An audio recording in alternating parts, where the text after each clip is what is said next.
అన్ని రకాల వస్త్రాలపై up to 66% of.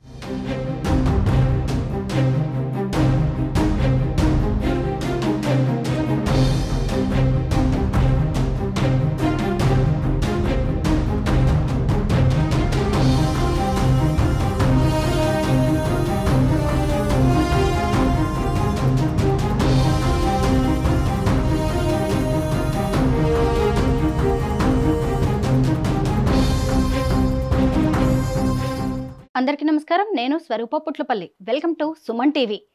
కర్ణాటకలోని పవిత్ర పుణ్యక్షేత్రమైన ధర్మస్థల గత కొన్నాళ్లుగా వివాదాలకు కేంద్ర బిందువుగా మారింది. 1995 నుంచి 2014 వరకు ఆలయ పరిసరాల్లో వందలాది మహిళలు, అమ్మాయిల శవాలను పాతిపెట్టానంటూ ఓ పారిశుద్ధ్య కార్మికుడు చేసిన ఆరోపణలు దేశవ్యాప్తంగా దుమారం రేపాయి. అతని ఆరోపణలతో, అతని ఫిర్యాదుతో సిట్ టీం ఇప్పుడు ఆలయ పరిసర ప్రాంతాల్లో తవ్వకాలు జరుపుతూ ఉంది.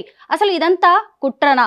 ధర్మస్థల కేంద్రంగా ఏదైనా మఠం దీని వెనక ఒక ప్రణాళిక ప్రకారం కథ నడుపుతోందా? ప్రస్తుతం నాతో పాటు ఉన్నారు సీనియర్ జర్నలిస్ట్ సురేష్ కొచ్చాటిల్ గారు. ఆయనతో మాట్లాడి ఈరోజు ధర్మస్థల గురించి అనేక విషయాలు తెలుసుకుందాం.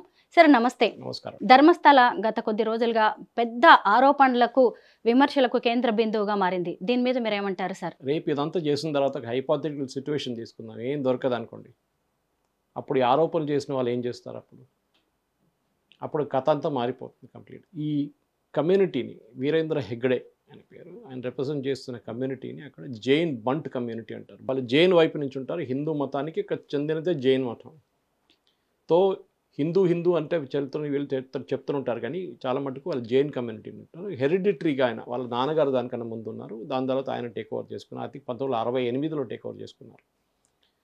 వీళ్ళు చాలా మటుకు వాళ్ళ రిలీజియస్ యాక్టివిటీస్ ఉంటుంది. దాని ద్వారా కర్ణాటక పాలిటిక్స్ అర్థం చేసుకోవాలంటే కర్ణాటకలో ఉన్న మఠాలను అర్థం చేసుకోవాలి ముందు. అక్కడ 2 లీడింగ్ కమ్యూనిటీస్ ఉన్నాయి. ఒకటి ఒక్కలిగాస్, ఒకటి లింగాయట్స్. వీళ్ళిద్దరిలోనే ముఖ్యమంత్రులు ఎప్పుడు తయారవుతారు? ఫస్ట్ టైం బహుశా రీసెంట్ పాస్ట్లో కురుబా కాస్ట్, అంటే బ్యాక్వర్డ్ కాస్ట్ని వచ్చిన మనిషి సిద్ధరామయ్య. దానికోసం అక్కడ ఇంత పెద్ద గొడవ నడుస్తుంది. సిద్ధరామయ్యని తీసేయాలి, డీకే శివకుమార్ని తీసుకురావాలి. ఎందుకంటే ఒక్కలిగాస్ లింగాయట్స్ ఇంకెవరిని ఒప్పుకోరు వాళ్ళు. మన తెలంగాణలో ఒక ఈక్వలెంట్ తీసుకోవాలంటే రెడ్డిలను తీసుకోండి. రెడ్డి కమ్యూనిటీ అంటారు. రెడ్డి కమ్యూనిటీ వాళ్ళు ఉండాలి ముఖ్యమంత్రి, రెడ్డి కమ్యూనిటీ మంత్రులు అని చెప్పి చాలా గొడవ నడుస్తూనే ఉంటుంది. అది కరెక్టే. మన ముఖ్యమంత్రి లిస్టు చూస్తే చాలా మటుకు రెడ్డి కమ్యూనిటీ ఈజ్ డామినేటింగ్ అని చెప్పొచ్చు. కర్ణాటకలో ఈ ఒక్క లింగాయట్స్ పాలిటిక్స్లో కూడా చాలా మటుకు మఠాలు ఉన్నాయి అక్కడ. మనకు గుర్తుంది, లాస్ట్ ఎలక్షన్ ముందు కూడా కొన్ని మఠాలు బీజేపీ వ్యతిరేకంగా ఓటేయండి అని చెప్పారు. కొంతమంది కాంగ్రెస్ వ్యతిరేకంగా ఓటేయమంటున్నారు. వీళ్ళందరూ మెడికల్ కాలేజ్, ఇంజనీరింగ్ కాలేజు, స్కూళ్ళు, డిగ్రీ కాలేజీలు అన్నీ నడుపుతారు, నర్సింగ్ కాలేజెస్ అన్నీ. సో డబ్బులు విపరీతంగా ఉంటాయి వీళ్ళ దగ్గర, దాంట్లో ప్రాబ్లం లేదు. కానీ మనం వాళ్ళని ఇంటెన్షన్ని క్వశ్చన్ చేయలేం. ఎందుకంటే ఇప్పుడు క్రిస్టియన్ ఆర్గనైజేషన్స్ కూడా ఇదే చేస్తారు. వాళ్ళు కూడా స్కూల్ నడుపుతారు, వాళ్ళు కూడా కాలేజీలు నడుపుతారు. అంటే వీళ్ళ లాజిక్ ఏముండే అంటే, కన్వర్షన్ నడుస్తున్నప్పుడు క్రిస్టియన్ కన్వర్ట్స్ ఏం చేస్తారు? హిందూ మతాన్ని నుంచి క్రిస్టియానిటీకి ఎందుకు తీసుకెళ్తారంటే, వాళ్ళు ఫర్ ఎగ్జాంపుల్ నేను వచ్చే కేరళ నుంచి. కేరళలో కన్వర్షన్ 17th century నుంచి స్టార్ట్ అయింది, సెయింట్ థామస్ వచ్చినప్పటి నుంచి. అంటే యూరోప్లో క్రిస్టియన్స్ వచ్చే ముందు కేరళలో క్రిస్టియన్స్ ఉన్నారు. ఆలోచించండి. వాళ్ళు ఏం చేశారంటే నంబూదిరి క్యాస్ట్ నుంచి తీసుకున్నారు ఫస్ట్. ఇది ప్రీస్ట్, టెంపుల్లో ఉన్న పూజారి నుంచి స్టార్ట్ చేశారు కన్వర్షన్. ఇప్పుడు ఈజీ అయిపోయింది వాళ్ళకి. ఒకసారి అన్నిటికన్నా పైన మనం కన్వర్ట్ చేస్తే అక్కడి నుంచి కిందకి ఈజీగా కన్వర్షన్ అయిపోతుంది. లాంగ్ స్టోరీ షార్ట్ ఏం చెప్పాలంటే, వీళ్ళు ఒక మతం చేయాలంటే ఇప్పుడు మన దగ్గర తెలంగాణ, ఆంధ్రాలో లోవర్ నుంచి కన్వర్ట్ చేస్తారు. వాచ్మెన్లు, మెయిడ్లు వీళ్ళు పట్టుకుంటారు ఫస్ట్. ఓకే, వాళ్ళ దగ్గర వెళ్ళి ఏమంటారు? మీకు మీ పిల్లలు చదువు కావాలన్నా మాకు స్కూల్ ఉంది, మీకు హాస్పిటల్ కావాలన్నా మాకు హాస్పిటల్ ఉంది, మీకు బియ్యం లేదా మేము ఇప్పిస్తాము. సో ఈ హిందూ ఆర్గనైజేషన్ ఏం చేసుకున్నారంటే, వీళ్ళేమన్నారు, మనం కూడా ఇదే చేయాలి, if you can't beat them join them అని చెప్తారు ఇంగ్లీష్లో. సో వీళ్ళు అదే టైప్ పాలసీలో స్కూల్ పెట్టారు, కాలేజీలు పెట్టారు, హాస్పిటల్ కట్టారు, అన్నీ చేశారు. దీనికన్నా అన్నిటికంటే బెస్ట్ ఎగ్జాంపుల్ త్రిపుర చాలా దూరం మనకి ఎక్కువ తెలియదు అనుకో. త్రిపురలో కూడా ఇదే జరుగుతుంది. ముందు కన్వర్షన్స్ ఉండే అని వస్తున్న దానికి ఆర్ఎస్ఎస్ వాళ్ళు ఏం చేశారంటే, వాళ్ళు ఇదే మోడల్ అడాప్ట్ చేశారు, క్రిస్టియానిటీ మోడల్. వాళ్ళు కూడా స్కూల్ స్థాపించారు. ఎవరైనా హిందువులు స్కూల్ లేకుంటే వాళ్ళ పిల్లల్ని స్కూల్ పంపించవచ్చు, college, medical college, primary health centre అన్నీ సెటప్ చేసుకున్నారు. కర్ణాటకలో ఉన్న ఈ కమ్యూనిటీ, ఇప్పుడు మీరు చెప్పిన దాని ప్రకారం ధర్మస్థల కూడా ఒక రిలీజియస్ కమ్యూనిటీ అని చెప్పొచ్చు. వాళ్ళు రిలీజియస్ డినామినేషన్ బేసిక్లీ హిందూ, కానీ జైన్ బంట్ కమ్యూనిటీ నుంచి వస్తారు వాళ్ళు. వాళ్ళ పాలసీస్ ఉన్నాయి, వాళ్ళ ఇన్స్టిట్యూషన్స్ అన్ని నడుపుతారు. ఇప్పుడు ఈ ఆరోపణ చేసిన మనిషి కూడా ఒక టైంలో అక్కడ మున్సిపల్ వర్కర్గా పనిచేశారు. ఇప్పుడు తవ్వకాలు జరిగిన ఫస్ట్ ప్లేస్లో ఏం దొరకలేదు అంటున్నారు, రెండో మూడో ప్లేస్కి వెళ్తారు, ఏం చేసి మనకు తెలియదు. ఒక్క మాట మనం గుర్తుపెట్టుకోవాలి, ఇంతమంది అమ్మాయిలు కనిపించకపోతే మిస్సింగ్ కేసెస్ ఉండాలి కదా. ఒక ఇంట్లో ఒక అమ్మాయి కనిపించకపోతే పోలీస్ స్టేషన్లో వెళ్ళి కేసు ఇస్తారు, ఈ అమ్మాయి కనిపించట్లేదు అని చెప్పి కేసు ఇస్తారు. వందలాది మంది పోయింది అంటారు, వేలాది మంది అంటున్నారు. అంత పోయినప్పుడు ఎవరైనా ఒక 100, 200, 300 మంది కేసు రిజిస్టర్ చేయాలి. ఇప్పుడు దాకా అట్లాంటి ఏం ప్రూఫ్ రాలేదు. ఎందుకు కేసు రిజిస్టర్ చేయలేదు? మన దగ్గర కూడా ఒక అమ్మాయి రాత్రి ఇంటికి రాకపోతే వాళ్ళ పేరెంట్స్ వెళ్ళి పోలీస్ స్టేషన్లో కేసు ఇస్తారు మిస్సింగ్ అని చెప్పి. అమ్మాయి ఎవరితోనో పారిపోయిండు అని చెప్తారు పోలీసు వాళ్ళు ఫస్ట్. నేను చూసాను చాలా మటు కేసు అట్లాంటిది. ఫస్ట్ అదే అంటారు, మీ అమ్మాయి ఎంత 19, 20, వెళ్ళిపోయి ఉంటుంది ఎవరితోనో అని చెప్పేసి. అట్లా వాళ్ళ మాట్లాడడం అట్లా ఉంటుంది పోలీసు వాళ్ళది యూజువల్లీ. దాని తర్వాత వాళ్ళు మిస్సింగ్ కేసు రిజిస్టర్ చేస్తారు, ఉన్న తనిఖీలు చేస్తారు అక్కడిక్కడ అన్నమాట. ఎందుకు ఈ నేను అడిగే ఫస్ట్ క్వశ్చన్ ఇది, missing women complaint, missing girl complaint ఎందుకు రాలేదు? సార్, సౌజన్య అనే అమ్మాయి అత్యాచారం హత్య కేసు కావచ్చు, అలాగే ఒక ఎంబీబీఎస్ స్టూడెంట్ అనన్య భట్ కూడా మిస్ అయింది. ఈ కేసులు కూడా ఇతను చేసిన ఆరోపణలకు కొంత అజ్యం పోస్తున్నట్టుగా ఉన్నాయి సార్. అది అన్నీ మనం ఇప్పుడు ఆరోపణ స్టేజ్లో ఉంది. ఇంగ్లీష్లో ఒక సేయింగ్ ఉందండి, every man is prove to be innocent unless is proven guilty. Presume to be innocent అంటే మిమ్మల్ని మీ మీద ఆరోపణ నేను కూడా చేయొచ్చు, మీరు నా మీద ఆరోపణ చేయొచ్చు, కానీ ప్రూవ్ చేయదాకా మనం ఇద్దరు ఇన్నసెంట్. ప్రూవ్ చేసిన తర్వాతనే వస్తుంది. ఇప్పుడు ఇదంతా అయిందనుకోండి, ఒక్క శవం కూడా దొరకకపోతే, ఒక్క స్కెలెటన్ కూడా దొరకకపోతే ఈ మనిషిని ఏం చేయాలి? ఆరోపణ చేసిన మనిషిని. మీరు పాలిటిక్స్ ఆడారా, ఇంకెవరితోనో చేపించారా? అక్కడ ఇంటర్నల్ పాలిటిక్స్ నేను చెప్పాను కదా, మఠానికి నడవదు అక్కడ. వాడు డబ్బులు ఇచ్చి చేపించిండా? ఇన్ని సంవత్సరాల తర్వాత ఎందుకు నువ్వు బయటకు వచ్చావు?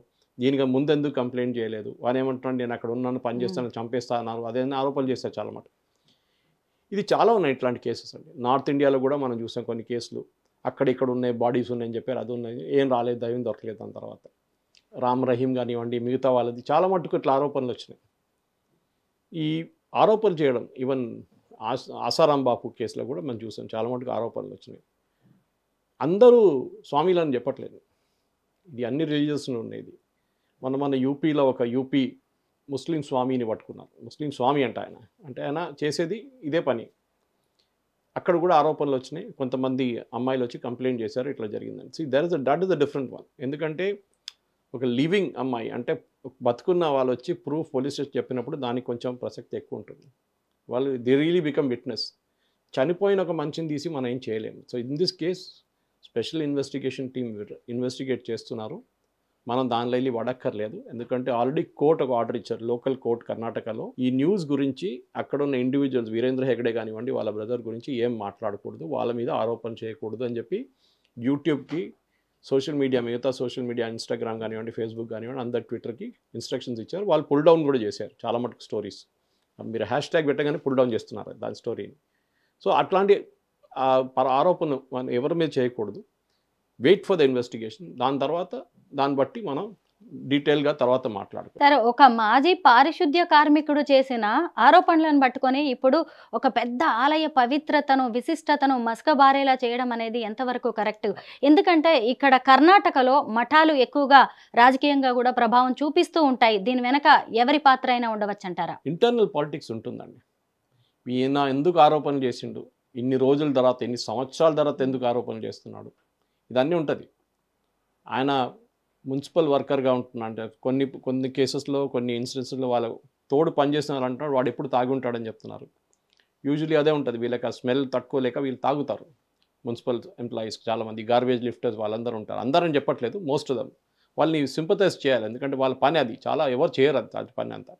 డ్రైనేజ్ క్లీన్ చేయడం కానీ, మిగతా పనులు కానీ వీళ్ళు చేస్తారు అంత పనులు. సో ఆరోపణలు చేయడంలో ఆయన చేశారు. ఆయన ఎవరైనా వాడుకున్నారా మనకు తెలియదు. ఆయన మీద ఒక రేపు లైట్ డిటెక్టర్ టెస్ట్ అని ఒక టెస్ట్ ఉంది, పోలీసు వాళ్ళు లాస్ట్ అది యూజ్ చేస్తారు. దాంట్లో తెలిసిపోయింది నన్ను అబద్ధం చెప్పారా నిజం చెప్పారని.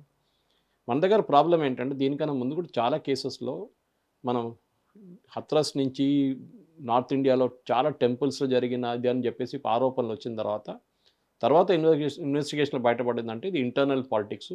ఈ టెంపుల్ కమిటీకి ఆ టెంపుల్ కమిటీకి పడదు, వాళ్ళ మీద ఆరోపణ చేశారు, వాళ్ళు వీరి మీద ఆరోపణ చేశారు, ఆరోపణలు వచ్చేసినాయి. ఇంత పెద్ద సెన్సేషనల్ కేసులో మనం వెయిట్ చేయాల్సింది. ఎందుకంటే ఇప్పుడు దాకా పోలీసు వాళ్ళు కూడా ఏం ఇన్వెస్టిగేట్ వాళ్ళ దగ్గర వెళ్ళి క్వశ్చన్ చేయలేదు, ఎందుకంటే ఏం లేదు కదా క్వశ్చన్ చేయడానికి. ఏదైనా దొరికితే మళ్ళీ దానికి ఇంకో పెద్ద ప్రొసీజర్ ఉంటుంది. సపోజ్ మీరు ఒక ప్లేస్లో వెళ్ళి మేము ఇక్కడ తవ్వి 10 బాడీలు పడేసాం అంటే అక్కడ ఒక్కటి దొరికింది అనుకోండి, అది ఎవరిదని జనరల్లీ క్వశ్చన్ వస్తుంది, తెలియదు ఎవరిదని. సో మిస్సింగ్ పర్సన్స్ కేసు ఉంటే మిస్సింగ్ పర్సన్స్ కేసుతో మ్యాచ్ చేసుకోవచ్చు. ఆ ఏరియాలో మిస్సింగ్ పర్సన్ కేసు ఉందా, కర్ణాటకలో మిస్సింగ్ పర్సన్ కేసు ఉందా, లేకుంటే చుట్టుపక్కల డిస్ట్రిక్ట్స్ నుంచి మిగతా మహారాష్ట్ర కానీ ఇటువైపు తెలంగాణ వైపు లేకుంటే కేరళ వైపు నుంచి ఏమైనా ఉందా, అది ఫస్ట్ ఇన్వెస్టిగేట్ చేయాల్సి వస్తుంది. అప్పుడు దాకా మనం వెయిట్ చేయాల్సిందే. Let us not jump the gun అంటారు ఇంగ్లీష్లో. అది ఎందుకంటే లీగలీ పెద్ద ప్రాబ్లం అయిపోతుంది. అది దానికోసం అనమాట. ధర్మస్థల అనేది నిజంగా కూడా ఇప్పుడు చాలా సెన్సిటివ్ కేసుగా మారిపోయింది సార్. దాని మీద ఎవరు పడితే అలా నిజంగా మాట్లాడకపోవడమే మంచిది. Thank you so much sir. Thank you.